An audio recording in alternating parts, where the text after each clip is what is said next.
بسم اللہ الرحمن الرحیم الحمد للہ رب العالمین والصلاة والسلام علی سید الانبیاء والمرسلین۔ ناظرین کرام، آج ہم سورۃ اعراف کی آیت نمبر 11 سے 18 کا ترجمہ سنیں گے، جن میں حضرت آدم علیہ السلام کی تخلیق اور شیطان کی نافرمانی کا واقعہ بیان ہوا ہے۔ آئیے قرآن کے اس اہم سبق کو سنتے ہیں۔ وَلَقَدْ خَلَقْنَاكُمْ ثُمَّ صَوَّرْنَاكُمْ ثُمَّ قُلْنَا لِلْمَلَائِكَةِ اسْجُدُوا لِآدَمَ فَسَجَدُوا إِلَّا إِبْلِيسَ لَمْ يَكُنْ مِنَ السَّاجِدِينَ۔ اور ہم نے تم کو پیدا کیا، پھر ہم نے تمہاری صورت بنائی، پھر ہم ہی نے فرشتوں سے کہا کہ آدم کو سجدہ کرو، سو سب نے سجدہ کیا بجز ابلیس کے، وہ سجدہ کرنے والوں میں شامل نہ ہوا۔ قال ما منعك ألا تسجد إذ أمرتك قال أنا خير منه خلقتني من نار وخلقته من طين۔ حق تعالیٰ نے فرمایا، تو جو سجدہ نہیں کرتا تو تجھ کو اس سے کوئی امر مانع ہے کہ جب میں تجھ کو حکم دے چکا کہنے لگا میں اس سے بہتر ہوں۔ آپ نے مجھ کو آگ سے پیدا کیا ہے اور اس کو آپ نے خاک سے پیدا کیا۔ قال فاهبط منها فما يكون لك أن تتكبر فيها فاخرج إنك من الصاغرين۔ حق تعالیٰ نے فرمایا، تو آسمان سے اتر، تجھ کو کوئی حق حاصل نہیں کہ تو آسمان میں رہ کر تکبر کرے، سو نکل، بے شک تو ذلیلوں میں سے ہے۔ فرمایا، نکل جاؤ، ہماری بارگاہ قرب و رحمت میں صرف ان کے لیے جگہ ہے جو ہمارے ہر حکم کے سامنے سرفگندہ ہو۔ اکڑی ہوئی گردن والوں کا یہاں کیا کام۔ حضرت ابن مسعود رضی اللہ عنہ فرماتے ہیں کہ رسول اکرم صلی اللہ علیہ وآلہ وسلم نے ارشاد فرمایا، یعنی جس کے دل میں رائی کے دانے جتنا غرور ہوگا، اس پر جنت کے دروازے بند ہوں گے۔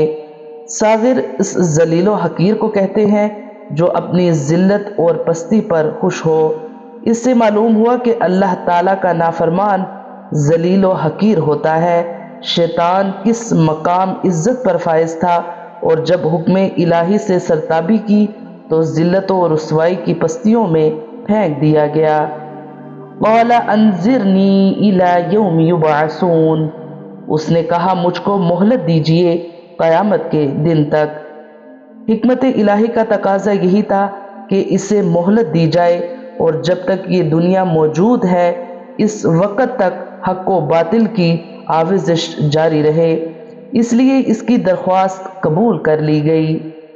قال انک من المنظرین۔ اللہ تعالیٰ نے فرمایا، تجھ کو مہلت دی گئی۔ شیطان نے مہلت تو قیامت تک کے لیے مانگی تھی، مگر اللہ تعالیٰ نے اسے اپنے علم میں طے شدہ وقت تک مہلت دی۔ مگر شیطان کو مہلت دینے سے مقصود بندوں کا امتحان ہے کہ وہ رحمان کی راہ پر چلتے ہیں یہ شیطان کی۔ قال فبما اغویتنی لاقعدن لهم صراطک المستقیم۔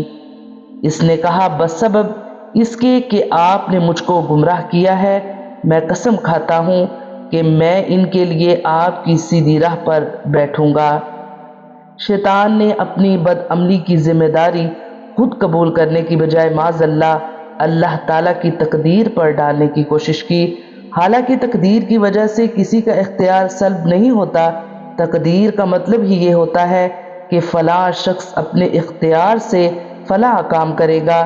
نیز اس کے کہنے کا مطلب یہ بھی ہو سکتا ہے کہ اللہ تعالیٰ نے اس کو ایک ایسا حکم ہی کیوں دیا جو اس کے لیے قابل قبول نہیں تھا، اسی لیے بالواسطہ اس کی گمراہی معاذ اللہ تعالیٰ کے اس حکم کی وجہ سے ہوئی۔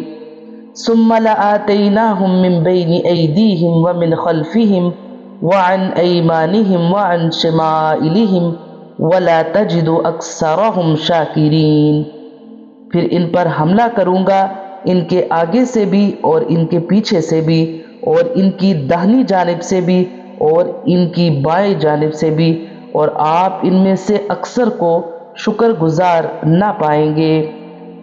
یعنی میں اولاد آدم کو راہ راست سے بھٹکانے کی ہر ممکن کوشش کروں گا، انہیں ہر سمت سے اپنے گھیرے میں لے لوں گا۔